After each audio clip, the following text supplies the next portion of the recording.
The invocation and the Pledge of Allegiance. Please stand for the invocation. Our Heavenly Father, we thank you for bringing us all here. We ask that you give us all a spirit of unity. Sometimes we just have to step back from what we're doing and remember that we're here for the community. We're here to make decisions that affect everyone. Lord, give us wisdom and give us some insight to make good decisions today. Lord, we thank you for many gifts that you give us, even the ones that we fail to see. Lord, we give you thanks, and in your Son's name we pray, amen. Amen. Pledge allegiance. I pledge allegiance to the flag of the United States of America and to the republic for which it stands, one nation, under God, indivisible, with liberty and justice for all. Honor the Texas flag. I pledge allegiance to thee, Texas, one under God, one and indivisible.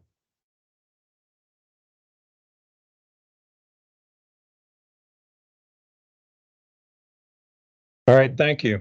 We're on item number 3. Receive comments from the public. First up, we have Alan Hedegren. Welcome. How are you? Good. Alan is heading up a project out there at Spindletree. He would like to make some comments to the board.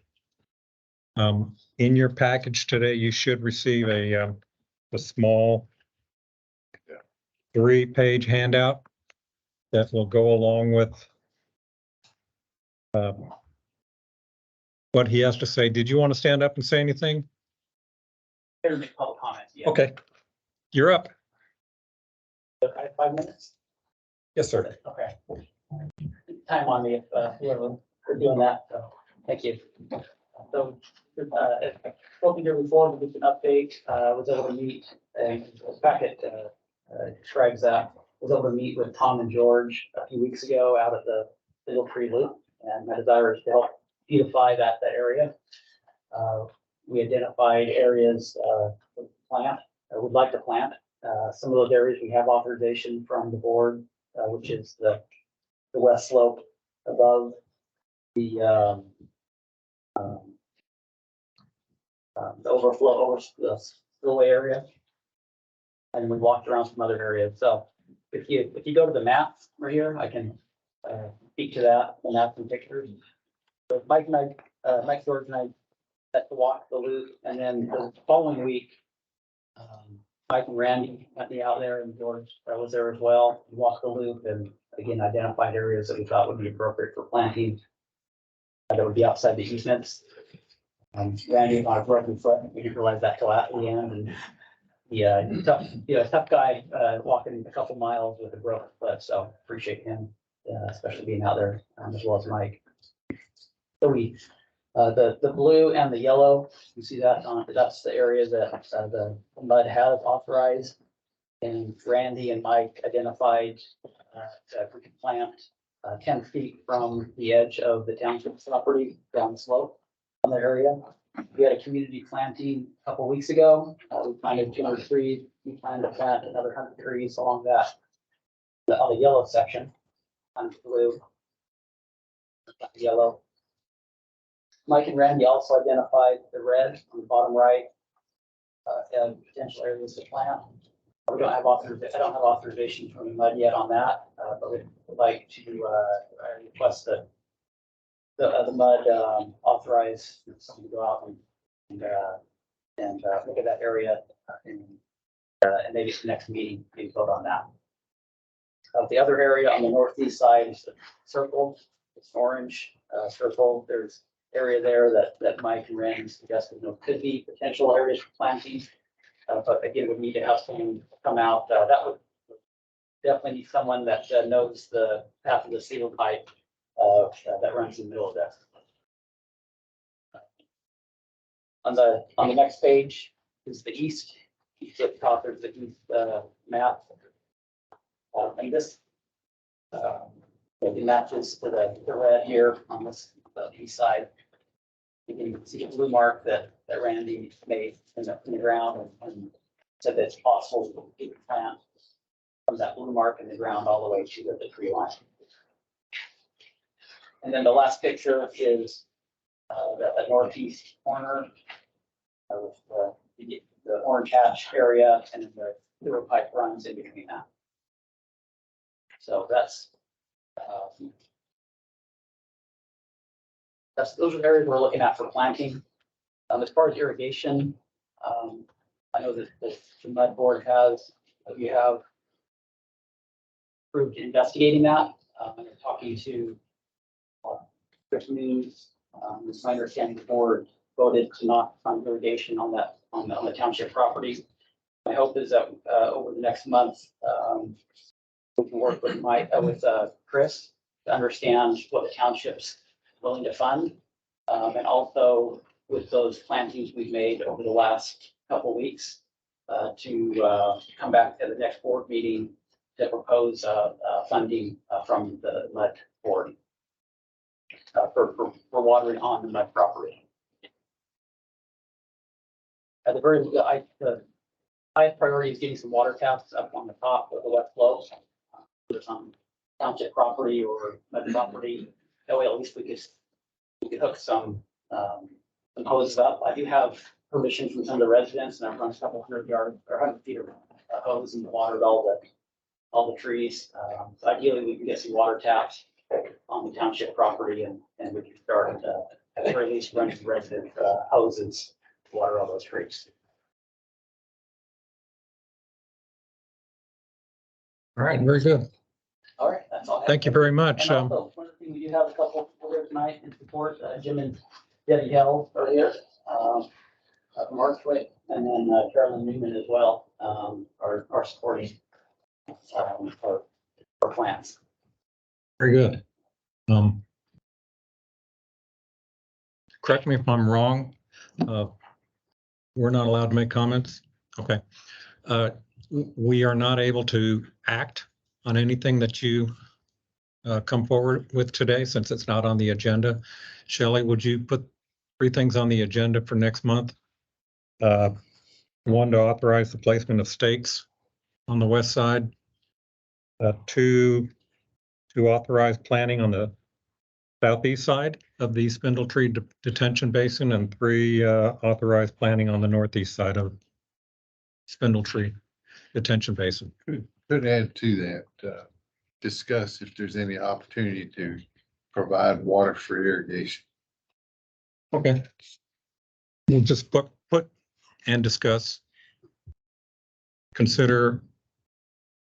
discuss, consider, and act on the Spindle Tree Detention Basin. All right, thank you. In Alan's second paragraph, he lists the requested actions in the top 4, pretty much summarized with you. Yes, You just said, so Kelly's got everything she needs here to add it to the agenda next time. I agree. Was there any need to talk about funding this from the mud side? Could we, if there is a need to do that, we should do it next month. We do it next month, yeah, because it's not on the agenda. I know that, yeah. Okay. Yeah. But are there any issues on funding, just as a personal point of interest? From the mud side?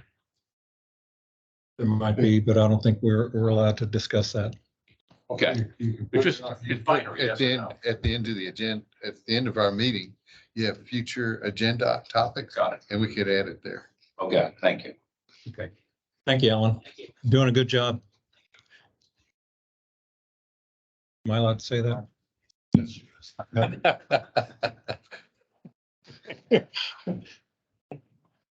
All right, let's go on to the next. John Stotner, did you want to say anything to the board? Okay. You're right. You. Thank you anyway. All right, Rhonda, are you a no also? Okay. All right, I guess that covers everybody for public comments. Thank you. Thank you for coming also. You don't need to stay for the whole meeting. If you walk out, we won't get our feelings hurt. Okay, next we get to the consent agenda, items 5 through 8. Do we have any objections to the consent agenda? Do you want to pull anything? All right, I need a motion. Accept consent agenda. Okay, and I'll do the second. For any discussion? Okay. All those in favor of approving the consent agenda as is, say aye. Aye. Okay, opposed? All right, thank you. Item number 9, receive and act upon staff information regarding the upcoming MCAD Board of Directors election for the term of office January 1 through December 31st, 2024. All right. Does anyone want to speak on that, or shall I? I can. The MUD agendas, for the request for one of the MUDs to step up. Basically, there's a 3-part process for special districts to nominate an individual for a potential position on the MCAD board. So Metro MUD 2 days ago made that first step. So no one else, there's no action for you to be taken. The next step would be someone nominating an individual, and then finally vote a month after that. So June, July be the next steps. Metro is anticipated to nominate Arthur Breederhoff, who is currently on the board and would be seeking to look for the position of special districts position. Right now, he sits in the school district position, but would want to get nominated for the special districts position. You spell his last name? E-R-E-E-E. HOF. E-R-E-D-E. Right. H-O-F. I believe he's already sitting on the board now. He is. He just wants to be Be the nominated. president, nominated for the position of president. And he's quite a figure in the Woodlands area. He has been on the RDRC, the DSC, the MCAD. He's on a lot of, I believe he was on a MUD. So He's on, Mr. Tuff is leaving. Yes. Either that or going back to just a basic member. Who's his first name? Arthur. Arthur. he's a MUD director on Trust Center MUD, previously a MUD director on MUD 47. You could speak about this at the last trustee meeting, something about it. And he's also on the region H. Region H. So we don't need to nominate him. He's already been nominated. Okay, Nomination will happen in June, I think it is. This is the first step, which is to indicate to the appraisal district that one of the districts want to participate in the nominating process, which. I have a question for Brian. Is he on any other taxing affiliation besides the MUD? You mean that would be a conflict? Yeah. To my knowledge, no, because there's 2 separate issues as far as conflicts for directors. There's another office of emolument is what the legal term is, where you get compensation. The other is a common law conflict of interest. That would be an issue. But he's okay for that. We're not gonna have to relive what we did last. No, we're serving on the MCAD board now. Okay, good. Thank you. and he's no longer on the DSC, correct? He is, I believe. I think he is, yeah. not RDRC, but DSC. Correct. Is that So spell that word out. DSC? GSC, what's that? DSC, it's the Design- Design Standards Yeah. okay. Committee for the Woodlands. They're the ones that tell you you can or cannot have a metal roof, or you can't House thing. have chickens, things like that. They set the standard. That's right. They control the. So, all right, so we can move on. All right, item 10, receive the San Jacinto River Authority Woodlands Division report. Good afternoon. We have a laundry list of things to go through, so I'm going to be brief on mine as that's over the head. Prior to the meeting, I passed out this, like, I think 6-page document. Not going to go through this tonight. No, I just handed it to y'all, but I wanted y'all to have a chance to review and read it before next meeting or tomorrow night if you're coming. What we did in January of 22, we finished a 20-year CIP with LAN. And that was only on the water system. We asked them to look ahead, confirm our estimates on what needed to be done on the water system. part of that study was the AC water lines that we've incorporated into the project plan. What we've since then asked them to do is go back and prepare this document, which shows the methodology and what was used and essentially the rationale to put the AC lines in a 10-year plan. So that's what this is. We can talk about it more tomorrow if you attend tomorrow evening or next month as well. But I know previously this month's asked for information on the AC line, so I wanted to get you what I got. And as you can see, we just got it May 16th of this week. Is it possible to get a breakdown of which lines are gonna be, or how much will be replaced in each month? So for example, there's some of these lines down in Mud 46 down in Grogan's Point, but how much is that compared to the other muds? I could take a look at that. We don't have the data broke up in that sense, since we don't charge individual muds for items. It would take some work to get it done. You can kind of eyeball it by looking at the map that's in the packet and just say where the mud is. I can take a look and see. but I'm curious to know what percentage is ours. I can take a look and see. That'd be great. But what is that? I bet that's us. I know that, but I mean, Okay. what percent of the total? You know, I was asking for the maintenance, the breakdown data. Right. And, I say we don't have the data by line. We just have the events. So, correct. Keep in mind though, freedom of information, if I have to create something, I'm not gonna create it. So we gave you the document with all the leaks we have from 15 to 20. I guess what I was looking for, what I'd like to see is that we're getting ready to replace these lines. Mhm. You know, is there failure data available for those lines about how often these events are occurring?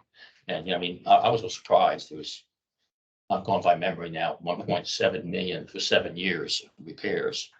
And we're getting ready to spend about 165 million for new lines. I was expecting to see more breakage that would justify that expenditure. And it didn't seem like, I mean, it's the data you gave me was across all of the Woodlands WWA. Correct.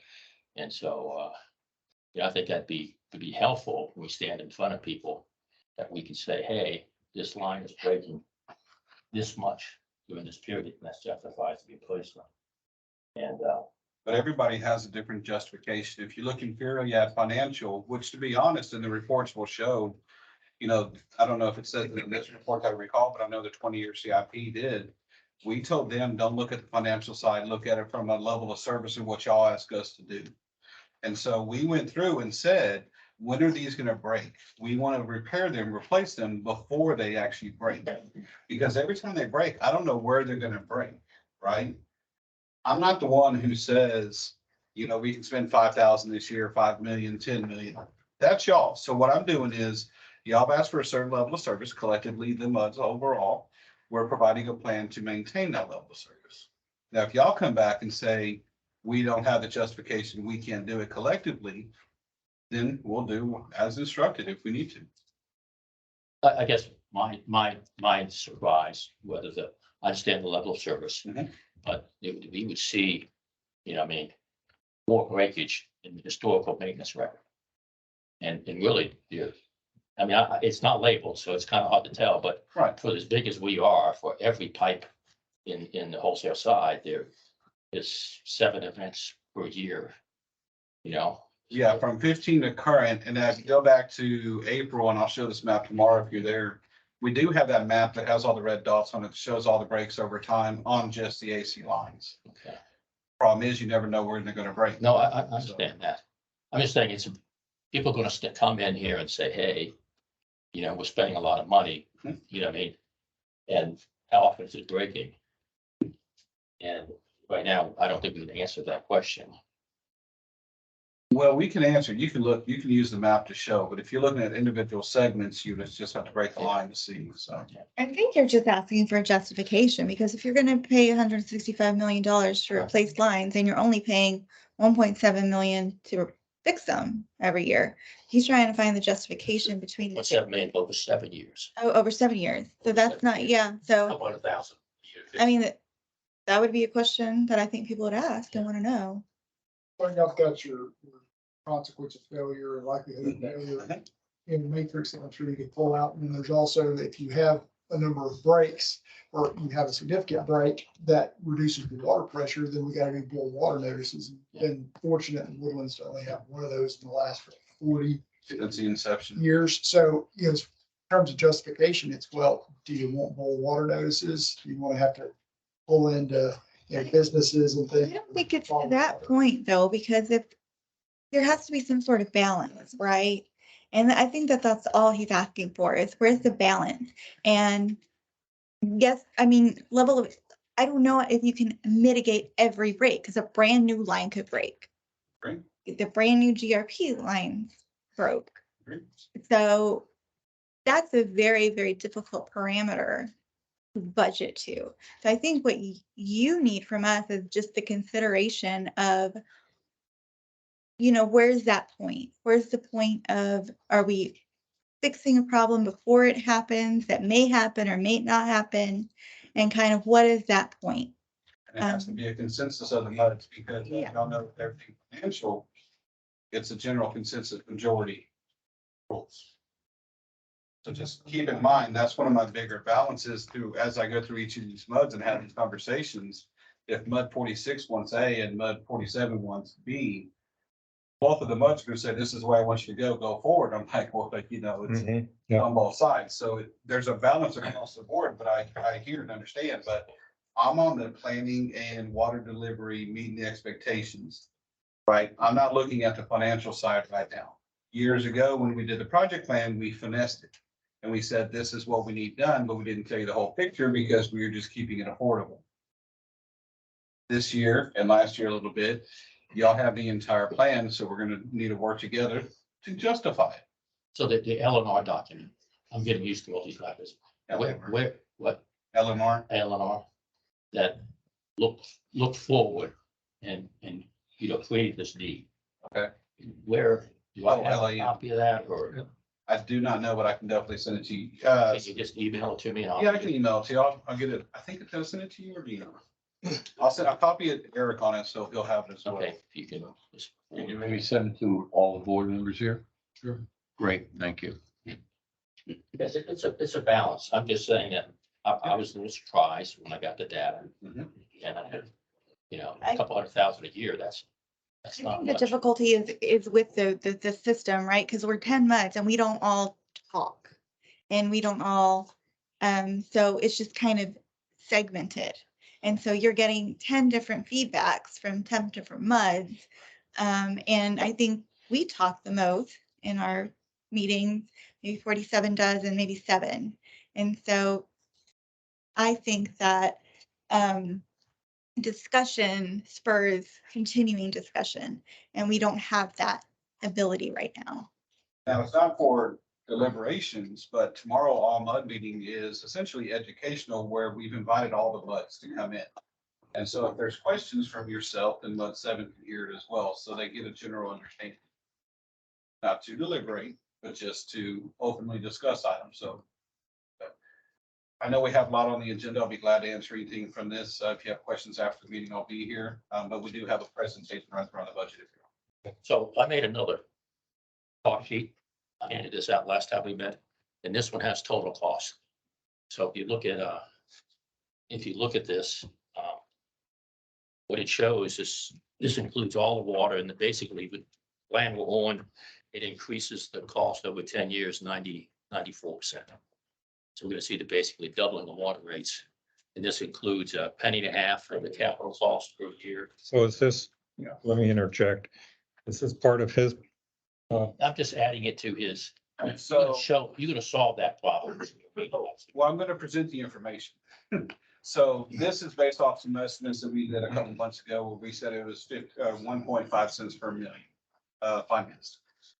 Haley and her group is working with the financial advisor. So tomorrow night, we'll actually show the rates from the project plan. So you can actually have the true numbers that we're. And then you also provide the methodology to determine that, not just the final number. Right. Haley will be there to go through questions y'all have as well. okay, This is based on what you guys told me Right, the original First estimate. from a month or two. Yeah. And it also has, the other cost of water that we have now at 3% per year increase, which I think is probably, very reasonable. Well, I want to avoid having him give up his presentation and having. Yeah, these- well, I hate to say it, I asked for 10 months and I didn't get it. So I just did it. Okay. To be honest with you. I asked with the 2022 to 2032 back months ago and I didn't get it. So I finally learned enough. I just did it myself and handed it out. You guys can challenge it. But Well, tomorrow we're gonna present the information. Part of this is we're making tweaks on how to finance it. Right? Where's the bond interest? When would it go out? When's the best time to sell bond? You sell 5 large bonds, do you break it up into 10 smaller bonds? How does it impact the residents? So we're looking at the financing side, which is why we haven't done or provided the information, but we think we're at a pretty good place and tomorrow we'll present the information. Then we'll get it to. Quick question, do bonds have to go to the voters? Top of the river for revenue bonds. So property tax bonds, yes. Property tax bonds are such. And we don't sell property tax bonds. It would just be a consensus of the mud board saying we obligate this debt.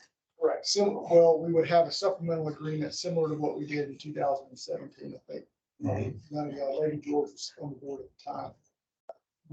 We did the same thing on a smaller scale, a lot fewer projects, but we would basically replicate that structure for this. It was decided to move forward. I just wanted to get a full understanding. Yeah. there'll be supplemental.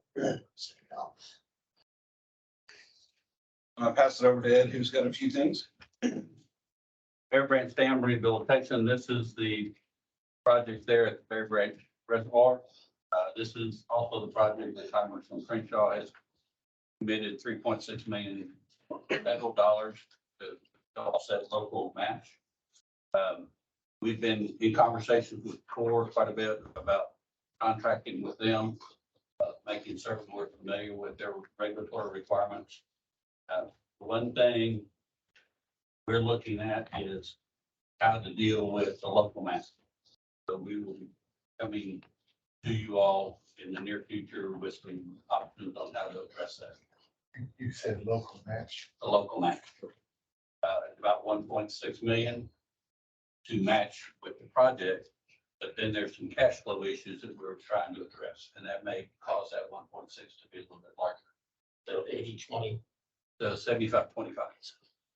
So we'll have more information on that in the near future. Bear Branch Dam low flow vault on page 63 is a report. Basically says that the project is complete with some minor cleanup left to do. And it came in more considerably under budget. On page 64 is the Bear Branch monitoring report. This is where our guys are going out and doing maintenance on Bear Branch Dam and also on Bear Branch and Panther Branch and all the branch tributaries.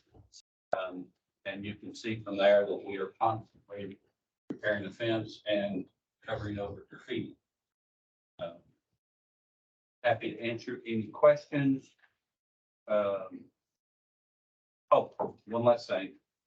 Although it's not a bullet point, but on page 66 and 67, you all are a partner with MUD 67 on the Bear and Panther Branch drainage modeling project. They've got the $10 million, $11 million for the Water Development Board funds. That gives you an update on the progress of the project. They are basically building a existing condition hydraulic model from scratch, and they have it pretty much finished. They've run a few scenarios of prior storms, matched the existing conditions, and it's pretty close. So they're close to finishing that part of it, and then they'll start applying the Atlas 14 rainfall data and other scenarios, and ultimately they'll give us a new cross-section configuration of the Bear Branch Dam spillway. So take a look at that. If you have any questions, let me know. That was gonna be my question. Is that consideration still? Yes, sir. Good. So you said that it came in under budget, the low flow vault. Was that, was the estimates just off or was stuff taken out of the scope of the bid item? Now, we, It's a- if you remember, we've, I think we allocated 75,000 in the budget. Mhm. And the project came in under 25. So just contractors are just needing Wasn't- work or? It wasn't as expensive as we thought. Is this due to superior management or is this due to? On the road.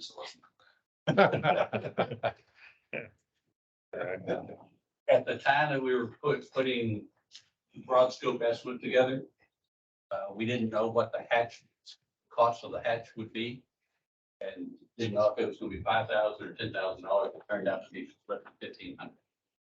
So that was a big plus. And then the other work was also not as significant. How often are you fixing that fence? Is there a solution that you have in mind? You're fixing what? We have a chain link fence Yeah, yeah. on Fairbank. And we don't know if it's kids or adults, but people are cutting the fence because when the fabric is up and not cut, they have to walk around. So they're cutting the fence to go cut through and do whatever they do along the reservoir. So they're entering from the west side and going into the You east. don't know that.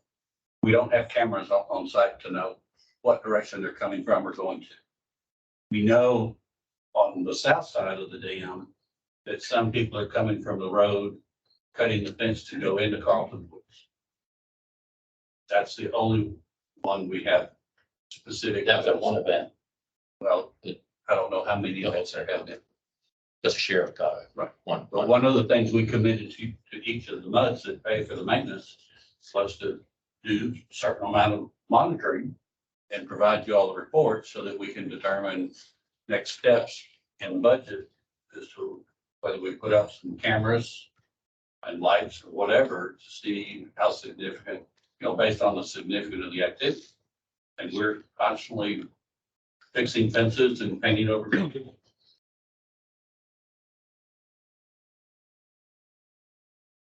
Is there a solution short of putting someone there 24/7? Probably not.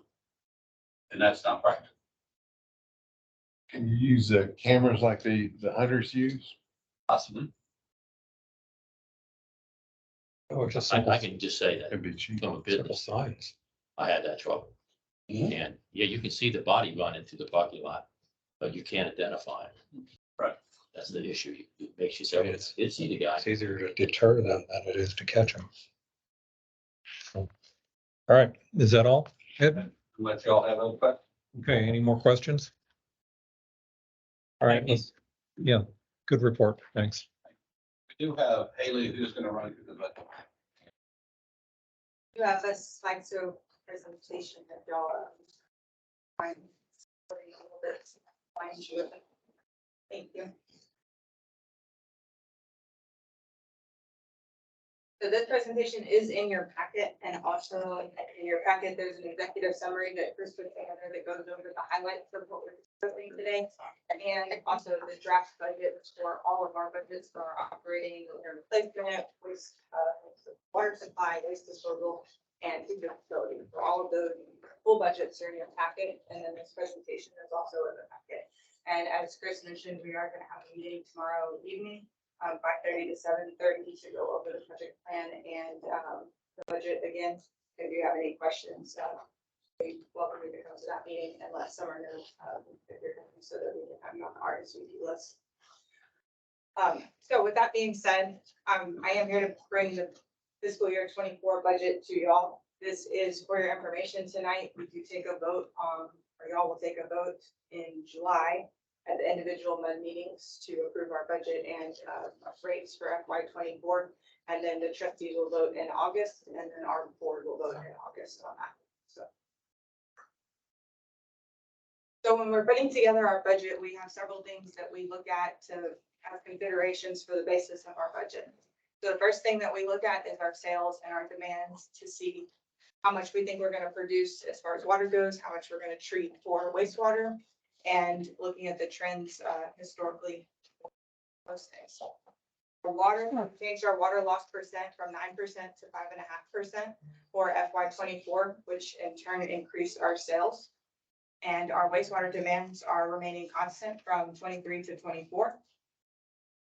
The other thing that we look at is our cost increases and what we've seen historically. We have seen an increase in chemicals, sludge hauling, electricity, and payroll last year and as well as this year. The other item on there is our public communications consultant. We were asked to help fund and work with the MUDs on the public education campaign for the projects that are coming up to let the residents to help the residents with that education component. So you can be a public communications consultant in our budget. The next thing that we look at is the project plan and the funding that we need to fund the R&R portion of our project plan. So we are keeping that transfer at 6 million consistent from 23 to 24. So it will stay at the 6 million. The last thing that we are looking at for this presentation is our blend ratio. We are keeping our blend ratio at 50-50, so it's 50% groundwater and 50% surface water. So we have been asked to look at a few things in our budget year over year, so we're here to give you an update on a few specific items in our budget. The USGS stream monitoring gauges that are in the woodlands, there's 7 around the area, and they are coming out of our budget, but the stream gauges are staying because they have found other funding partners for those. The next thing is the lobbyist. So we have removed the contract renewal for the lobbyist out of our budget. We are continuing that through the end of our contract, which is December of 23. So you will see the 40,000 in the budget for the lobbyist, which is 10,000 a month for them. So on this slide, I have the category totals from the budget that's in y'all's packet, just for y'all to be able to view in the presentation. But this does just show the variance from 23, from 24 to 23 in dollars and in percents for some of the categories in our operating budget. So you will see the GRP blended rate up there at the top is still $3.20. The GRP fees, in other words, what we have to pay, we as the Woodlands Division Administrator has to pay to buy our water to sell to the MUDs. That fee is not changing. So we're still buying our water at $2.99 per 1,000 gallons for groundwater and $3.41 per 1,000 gallons for surface water, which, since our blend ratio is also not changing, means that our GRP blended fee is going to stay the same at $3.20 that we charge the MUDs. So we included this slide here to remind y'all of the operating reserve that we have, and because there is a slight increase to that you will see in the budget. Our operating reserve target is 3 months of our expenses. That is per contract with all of the MUDs. So our target for FY24 is going from 5.3 million to 5.6 million. So you will see that operating reserve contribution in the draft budget in your packet under that other cash sources and uses section. For about the $200,000 and so $1,000 in the budget, just so that we can reserve that money for the new target that we have. We are fully funded as of this moment for FY23 and hope to keep that the same, but we are fully funded for now. So on this slide, we really wanted to show the rate that we are proposing and how did we get to that rate? What are the things and the costs that make up that change in rate? So as you can see here, we have a benefit or cost savings of 23 cents on our water rate due to the water loss savings percent change that we talked about in the beginning. However, our expenses are going up, so that benefit is offset with the increase in expenses that is costing us 28 cents on our rate. So for water, our proposed rate is going up 5 cents, which is approximately 2% on the water rate, to $2.78 per 1,000 gallons. On the wastewater side, we don't get the water loss benefits since that's not a wastewater item, but our expenses are still going up the 12 cents that you can see there on the right, in the chart on the right side, which is causing our wastewater rate to go up that 12 cents, which in turn is about 2% of an increase on the wastewater rate to $5.65 per 1,000 gallons.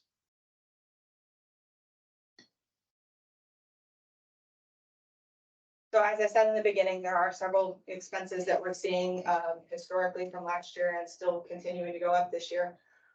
That one that is shown here is chlorine. So our chlorine we buy by the ton. It went up. Our contract's April to April or April to March with our provider, and it did go up $500 per ton. So you can see here our cost of chlorine and chemicals is going up by the price, not necessarily because our usage is going up. So that is a cost that we're seeing, have seen, and are continuing to see increase. So one of the other things that we look at is our staffing and our FTE plans to see if there's any adjustments needed to make sure that the Woodlands is staffed correctly.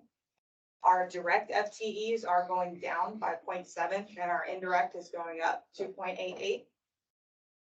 The other thing that we look at is the 4% for merit and promotions and 2% for the inflationary adjustment to our salaries in the budget.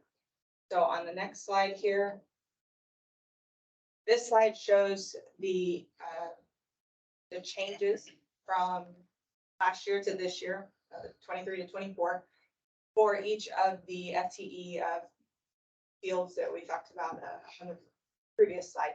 So as you can see here, this is all of our indirect departments. And then that last one that says Woodlands is our direct FTE line item. So here on this one, you can see where the changes occurred in our FTE staffing plans and what was the driver for those things. The big driver being the projects that are coming up in the Woodlands require more tech services, which is our engineering department, and accounting staff to help facilitate those. So one of the other things that we're looking at is an increase in our electrical costs. You can see here our budget for electricity is going up to about 760,000. We did get direction to look at our historical costs for electricity and increase it by 10% for this next budget year. So you can see that there. This is just electricity for the wastewater plant, This is electricity for all of Woodlands. just for the, Yes. This is just because it's the Woodlands budget, but it is all of our so facilities. the and water plant, our plant, sewer water, any electrical. not the GRP. But we get the GRP through the water Sure, rate. yes. Incredible amount of electricity. So on this slide here, I've gone through the operating budget, which is the first three pages of the draft budget in y'all's packet, and pulled out all of the lines that had a $20,000 variance or greater, so positive or negative, and a 20% change in budget from last year to this year, positive or negative again on that 20%. And then we've added some additional notes here to show the driver for those accounts and why there are changes associated with them. Most of these were covered in a slide also, but if you have any questions on this. I wanna use the wrong words, but we have this black charcoal. It's the, Oh, the Yeah. yeah, we have that, 750. GRP has got, Woodlands does not. Oh, Woodlands does not. Oh, I need to look at their budget. Okay. File. All right, so with that, I have one more slide. This is our proposed rates, which is $5.65 for wastewater and $2.78 for water, which, as I said in the beginning, is about a 2% increase from last year to this year. Are there any questions?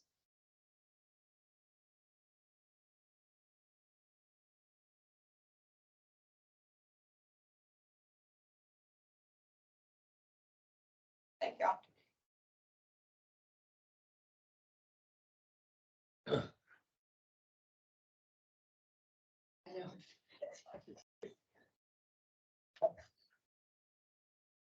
Thank you very much. Good report.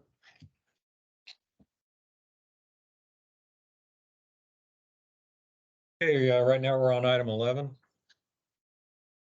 Actually, we've done that. Item number 12. Item number 12. We had a public meeting within the last couple of weeks, had about 60 people in attendance. We're collating all comments and we're still needing to plan or schedule a project status thing. So that's the extent of the information.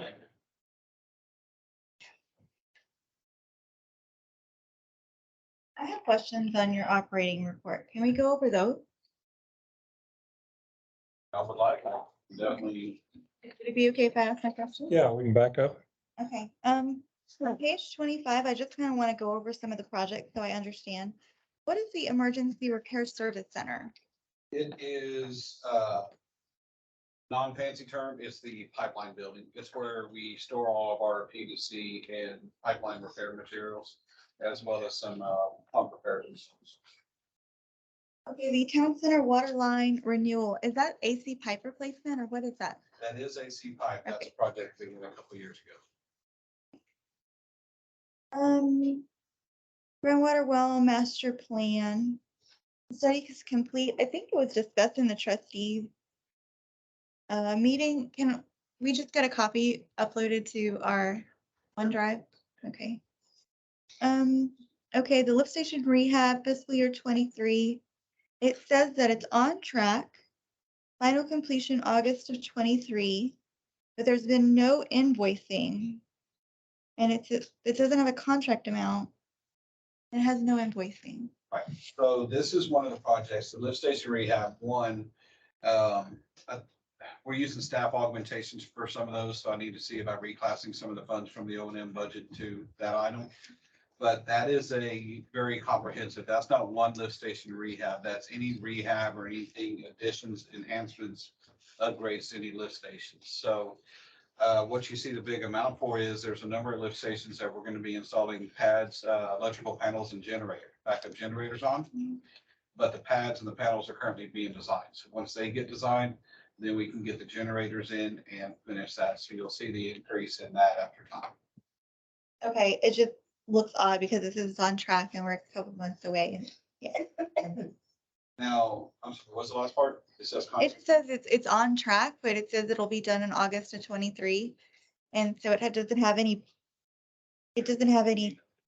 a total contract amount. It just, I don't get all that from just I the, get that. yeah. So we'll take a look at it and see, because there's no contracts. The money just rolls from year to year. So let me see if I can clean that up. Harper's Landing Waterline Loop. The total contract amount was 31,000. You'd budgeted 575,000. All of it's been invoiced. The final completion is December of 23. So the design is just about complete. It was being done internal with staff augmentation. The rest of the funds are for the construction portion of that. Maybe we can just like add that in the notes instead of status on track, maybe just like design complete, blah, blah, blah, whatever. No, I agree. Yeah. Okay, we can do that. That's it. All my questions for that. Can you take me over your actual to budget comparison? Just what are the non-operating expenses? What is that line item? Good thing we have Haley here, so I always forget. That's our interest stuff. You're talking about wellness division on part. Yeah, it's on page 24. It just says non-operating expenses. So the non-operating expenses listed here is the monthly interest portion of our 17. Okay. So the April pay. We have to move the money monthly, so we also, we did the accounting and you have to do it. We do it monthly. Yes, but it's the monthly interest. Let me make sure I'm not anything else. 2 seconds.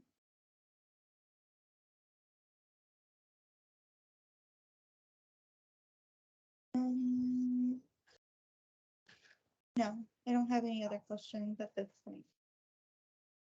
When do we discuss the budget? Do we discuss the budget or do we not discuss the budget or Which budget? the SJ's budget, like all their presentation? Is that next month that we discuss it or? Presentation was today, and then there's follow-up discussion or questions next month, Okay. which is June, and then the vote by the month to instruct the trustee is July. And the trustees vote. Trying to give enough lead time for additional discussion. Because we're so indecisive. Well, for all the districts. Yes. For all the districts, a lot of that, yes. Also, Woodland's budget does not feed through the Bear Branch. Any other questions on the board? Do we get Bear Branch budget or no? You will.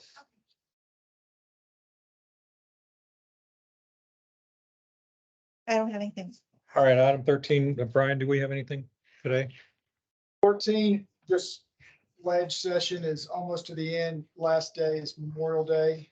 And so as we watching it, I went through a summary at the trustee meeting. So if there's particular bills you're interested in, encourage them all. Okay, could you give us an update on this Senate Bill 1540 that So that's one of the. it changes every day? One of the bills we're tracking. So the last information that I had was, of course, there was the committee hearing on Friday.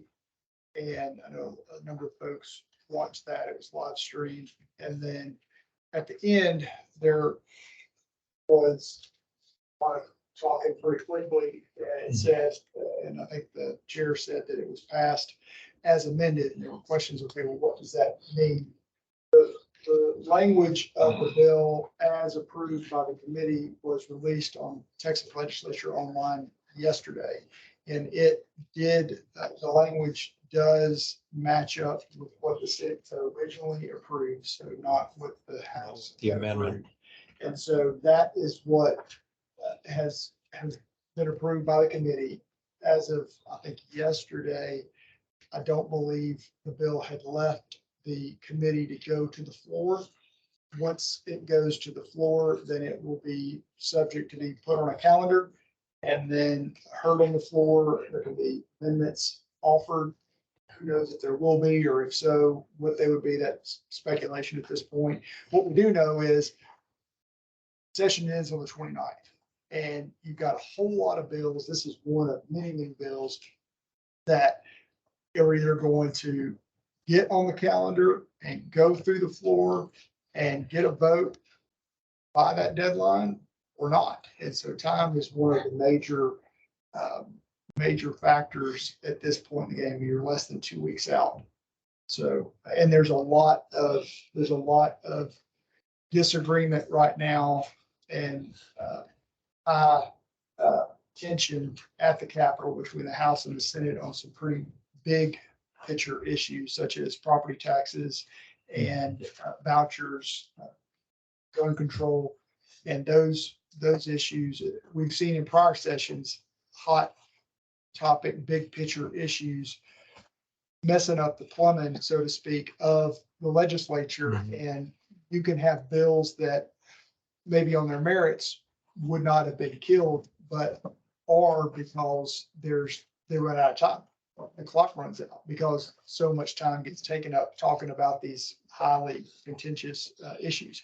At this point, I think the more likely outcome is we will have a special session to deal with property taxes and or school choice.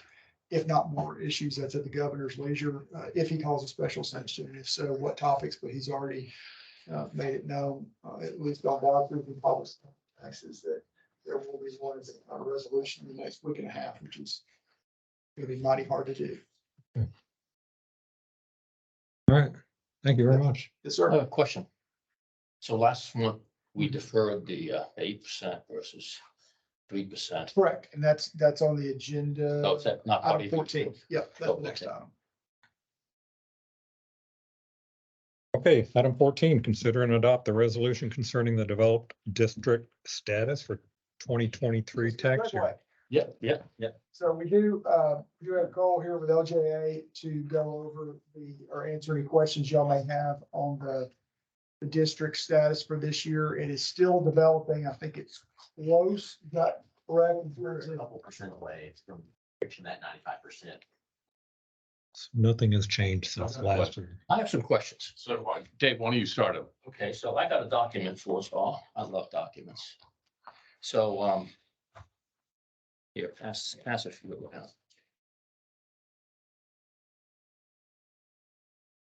It's the same. They're all the same, so there's a packet. So last year, I used what was presented last year, and we had this table here. Okay. I assume it hasn't changed. This table would have been prepared by Woodland Water Agency, so, I believe. I handed it out last year. Same. I'm trying to. Yeah, Trying to remember what. I got it out. I have my notes and I Yeah. got out of the packet. I don't that you Got it. handed out. So what I did, is, and I took this and then went on MCAT. You mean, I started looking at MCAT and what I've done here, if you go to the first one, it'll say D. And, that's the first property. It's 93 apartment units. And it's in an inactive status on MCAT, doesn't exist. So I couldn't locate it as a property as described on, item, item D on the table. You know what I mean? Multifamily, 93 units. I went mainly by the PIN number. That you can locate anything with that PIN number. Yes. So I went looking for it, and so this property, it says inactive. You can't find a replacement for it. At least I couldn't. I'm not an expert. I was curious about that. I mean, and then I'm just going to kind of, flip through these. Then you have E. If you flip to E, so that's 893 units. If you go to the page here, there's E. That's roughly the property line. And you go to the back of that page, it'll show you one with the blue on it. So that's the AE flood zone. That's AE flood zone. So you can go around and fly around the woodlands and there's no structures built in the AE flood zone. So the question I have is, how do we build 893 apartments in an AE flood zone? You know what I mean? And then, those are probably the two biggies. And, let's see, I'm not an expert on these. So it's for MCAD. Let's move on. So that was E. And so the next one was B. Well, B and C are kind of alike, where these all, where with Darrington Elementary and you have the other elementary, Magnolia School, there's a road that goes through there. It's called Ken Lake. And these are two properties on one side of Ken Lake. And, what struck me odd is that like B, I mean, it's a good piece of property. It's timbered, it's undeveloped. It's valued at 1.7 million, but on our tax roll, which we tax, is valued at zero. And then if you flip it over, it talks about value history. It only lists 2022. And a property that is a market value of 1.7 million is assessed at $22,680. So that's a significant hit, to the tax that we collect on that property. And so, I don't see anything wrong with, you could probably put 200 units on there. Yeah. I'm just puzzled by the appraised value. And it says timber. And, you're supposed to have 10, this is 9.79, but you look at the county sheet on timber, it says you got to have at least 10 acres. We don't meet that criteria. Plus, it's supposed to be, you're managing a business with timber. And obviously, if they're managing a business with timber, they're giving us a document, say that they're managing it to build apartments. To me, you can't have it both ways. You either build apartments or you build timber. I'm kind of looking for MCAT to come in here and explain it. Because let's just, Well, and I'm not an expert. I'm Yeah. just posing questions. and so I'm trying to step back to what we're trying to accomplish here.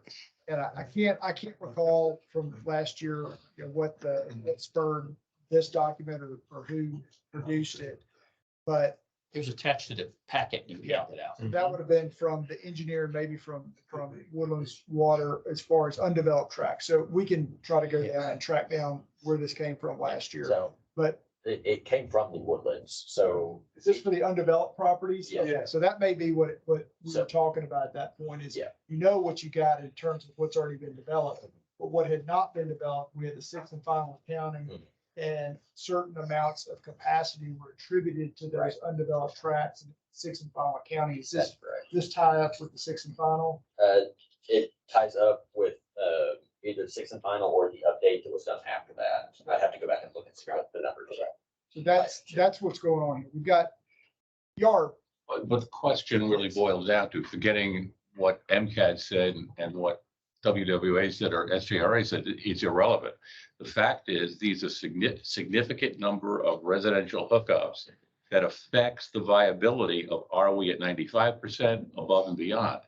My perspective, and I open it up to the board on their perspective, is that we should remove that because it can't, if it's in a flood zone, if it's got a zero value or darn close to it, it shouldn't be part of the calculation because it shows that there's no value to it. If a developer, investor, or whomever says, yes, there is value to it, we have what MCAD said is the possible of 1.7. But where did that 800 retail connections come in?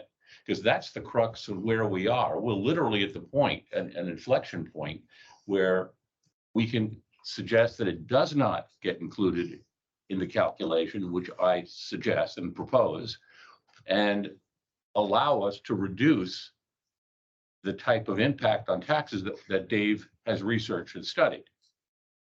So the developed versus developing district status has no bearing on your ability to lower taxes. It does put a ceiling though on it. It puts a ceiling on your discretion to increase your tax revenue without potentially being subject to either an automatic rollback election Mhm. or a rollback election that could be forced on petition of a certain number of residents.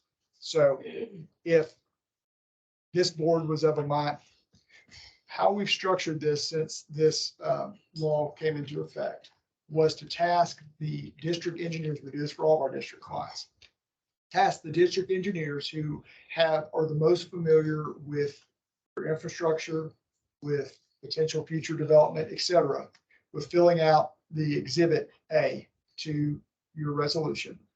And it's stated in that resolution that you're relying on your engineer for the information necessary to determine whether you are developing.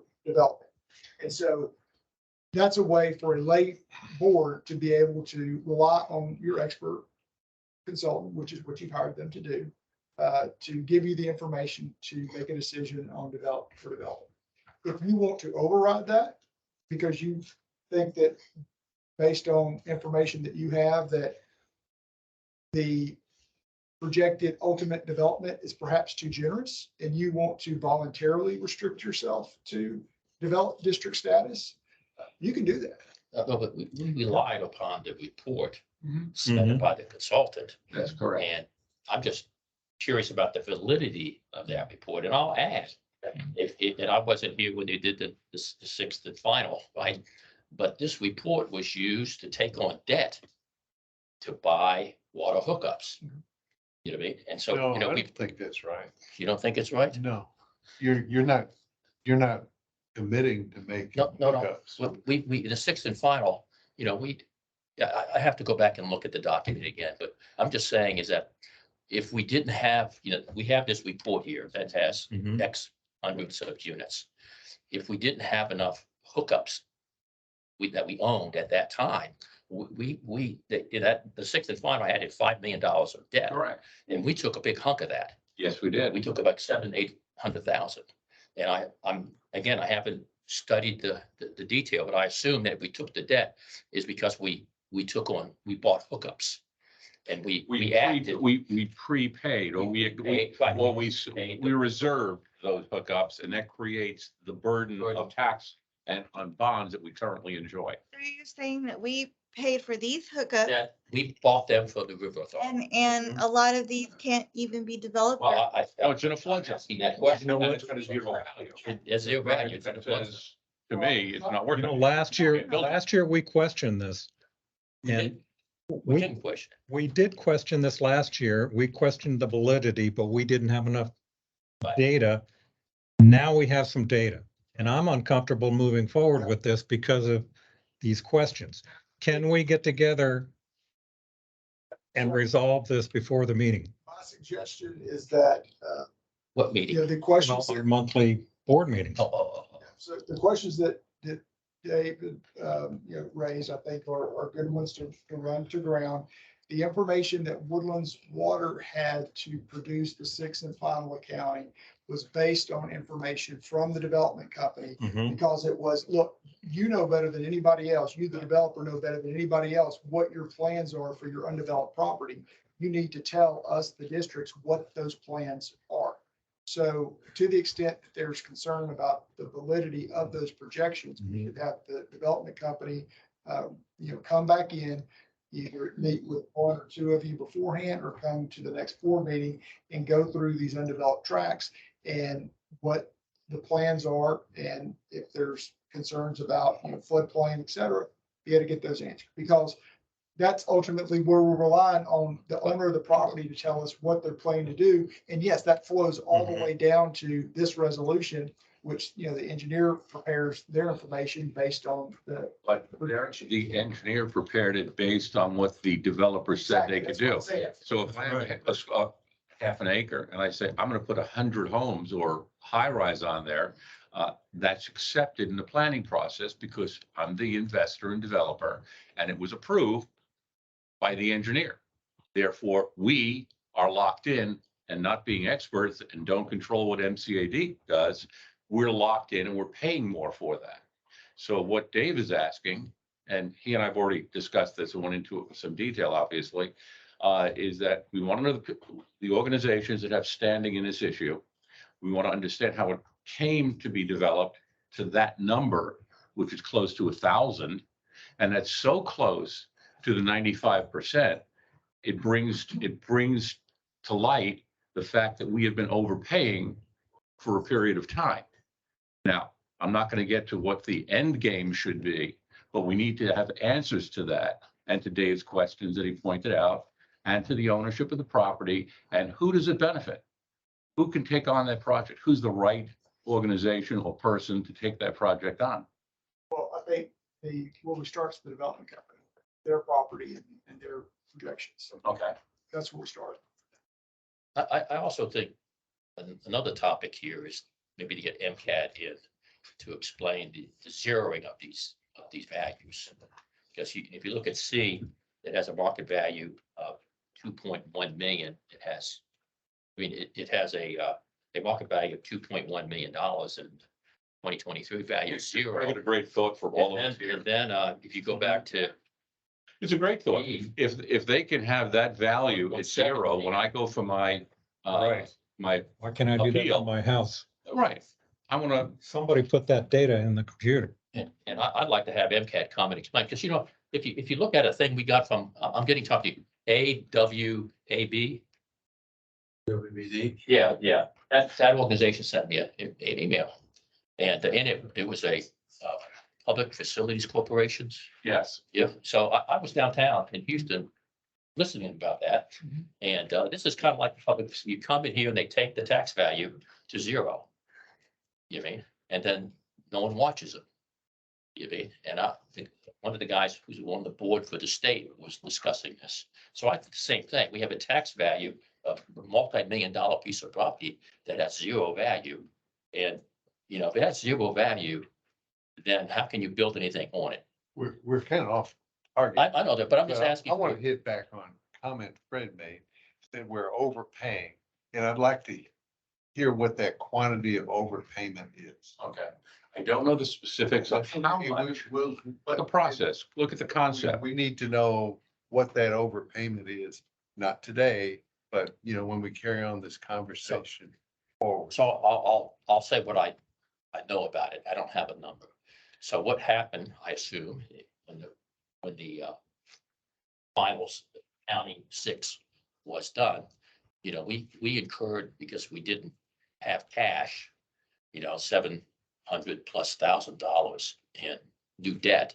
And since the county 6, the purpose of it was to, you know, get you to buy all the connections you want for the rest of your life. I assume that we use that document to, in our minds, say, okay, we need 1,000, 2,000 more than we have. We need to buy it. And that was the 700,000. So we took an action, which, you know, based on The board took an action. took an action based on this information, which incurred $700,000 in debt. You mean? And it turns out, I don't know if it's true or not. You mean? It doesn't look true, It doesn't. okay? Because the board historically made the decision to go forward with this based on the reaffirmation of the engineer who said this makes sense. And the investor said, this is what we're planning to build on. So the builder said it, or the investor said it, confirmed by the WWA. A second group from the investor went to the MCAD and they pled their case that this is a difficult development project. It's X number of acres. It's in a floodplain. We want a lower tax rate. And I understand where they're coming from. Okay, that's not a negative to me. That's doing good corporate due diligence. The question is to the constituents of all of us here, is that we went forward and spent, in just this one case, the $700,000 of debt that David just talked about. Plus, we cannot qualify for fully developed, and that's a concern to me going forward. And that, again, affects our income and affects our cost basis.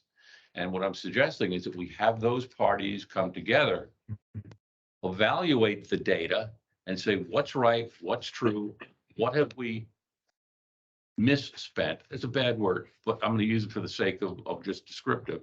And what's our obligations going forward?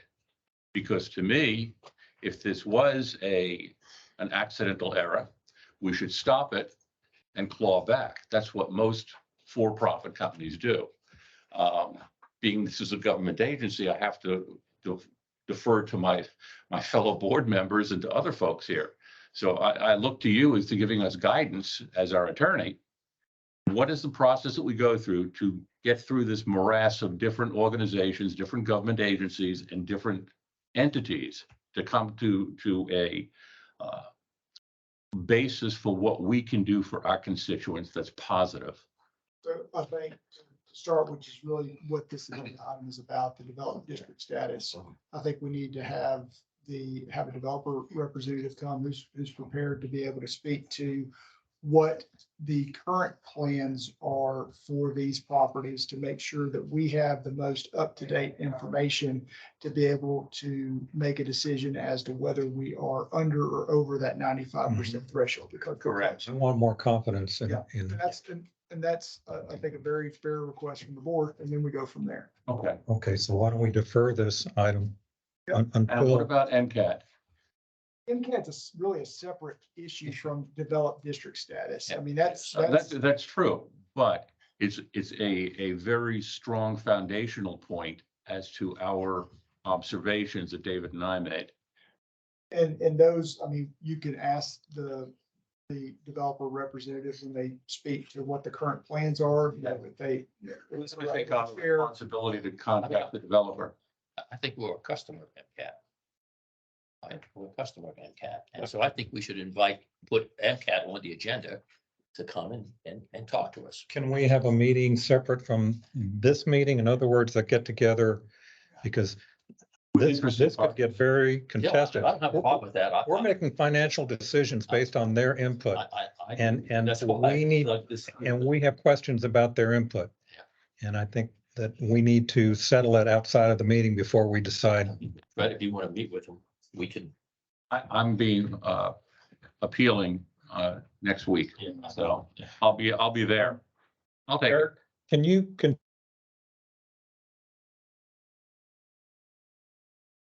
six representatives And the developer. and the developer and MCAD. MCAT, I think, yeah.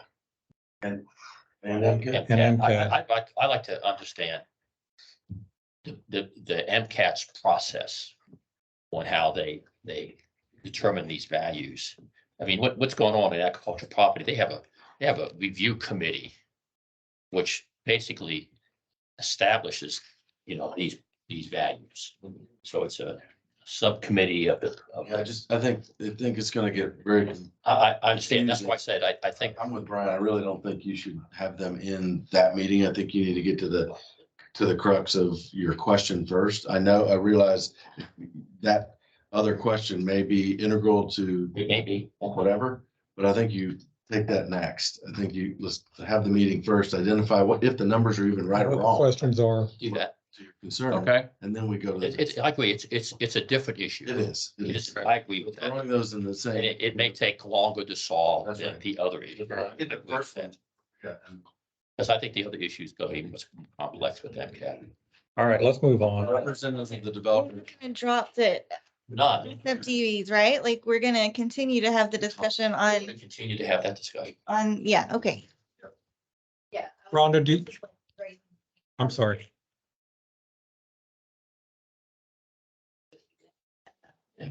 great. Yeah, We definitely. I do know we brought the, So, yeah, I think we need to do that. okay. Yeah, let's do that. We'll get that set up. Okay. Do you have any more points? I'm good. How about you, Dave? All right. Very good. Did you have anything else to add? No, just if y'all need to do the numbers. Okay, let's move on. Let's go on to item number 15, the general manager's report.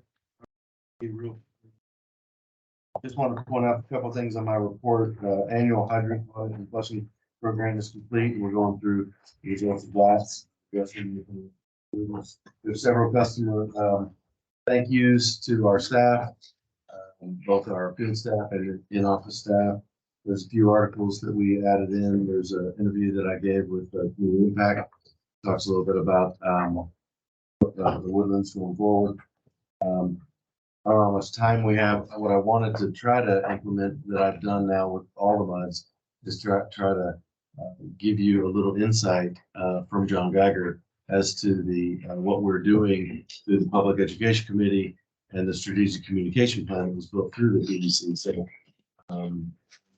we'll run out of time, but maybe if you wouldn't mind. John, we always have time for you. I'll be brief. Okay. Thank you. Yeah, so just want to hit some highlights here and as I said, just help you guys better understand how we're communicating, who we're communicating with, and what. Page 74 is what. Thank you. 74, yeah, is your report there. So just some highlights off of that report. Your year-end report went out. You guys went digital only. Yes. Saved a couple $1,000. It was well received. You had a 61% open rate. Now, we don't have everybody, we don't have all your accounts on Constant Contact. So that actually counted for 42% of all your accounts. So open that email. So the constant contact list is the people who sign up for the newsletter. It's not the other list that's we get for billing. Right, two separate lists. Two separate lists, Yeah. but you use the. They both come in about 70% of our accounts. Yeah. How does that compare to the other muds? You know? Let's see, you guys, they were all pretty close. Average for all the muds, open rate was 58%. You guys came in at 61%. So we did better. Second place. What's the date you Did sent you it? say 61 or 42? Sorry, What's the date you- 61% open the email of folks that got it, opened it. But that accounted for 42% of all of your accounts. What was the date that email went out? Yeah, that hand. That was, I can get it for you, it's right around the first of the month, first or second. First of all, okay. Yeah, like first or second. Good job there. We're also gonna follow up with some social media and say, in case you missed it, please check it out. And it is posted on the website. Right? So if you want to drive traffic to your web page, there's lots of great other information there, as well as all the other information on that website, which we work to retool and make more user-friendly, more navigable, and put resources more readily available for folks that are visiting. We have seen an uptick in traffic, so that's good for the website. Is everybody getting weekly e-blast? If you're not, let me know. I'll get you on that list. That's going out to 22,000 plus contacts a week, so that's a major tool of ours. That also has an excellent open rate right now, 54%. We're finishing up quarter 2 of the strategic plan. It's focused with water quality. We're shifting to water conservation for the summer months. So see our digital print advertising, we'll look in that direction.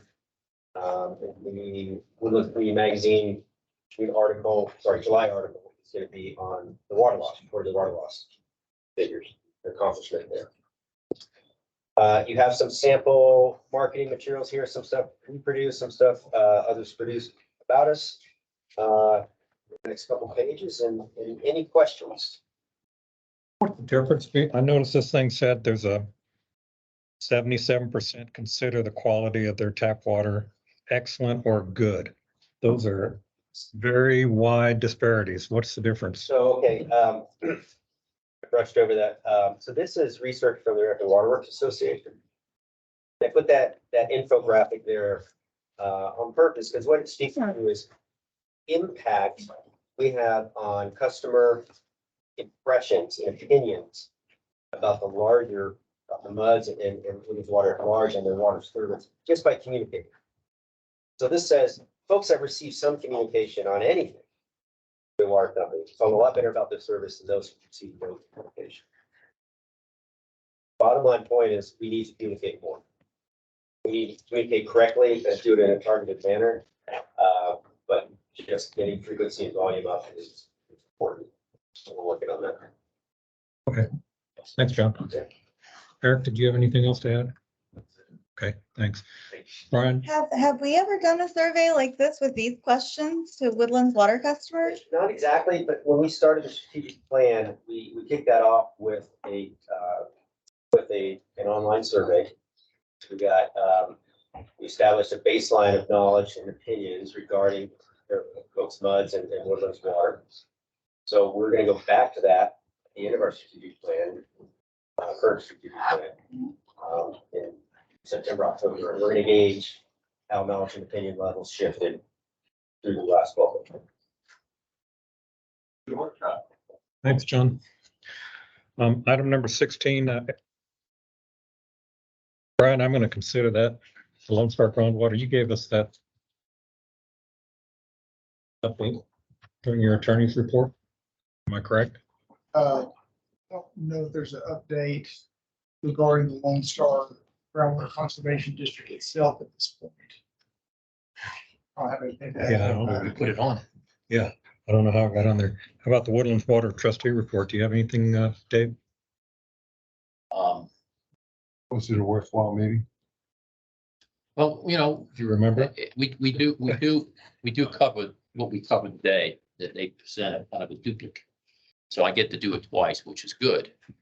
I can't remember anything that stood out. Other than that. We did make a presentation on the proposed billing software that we're looking at. We did make it. It's all in our. I was surprised by the reaction. Get the money. You do a cost benefit analysis. We're going through that right now. We have a meeting with them and set up next week to kind of sharpen the pencil. Okay, very good. Brian, do we have anything for closed session? Nothing today. Okay. Let's just all the way down to item number 20. Anything that, other than the spindle tree, and we also need to put the developed district status. We need to do an update on that. Got a question.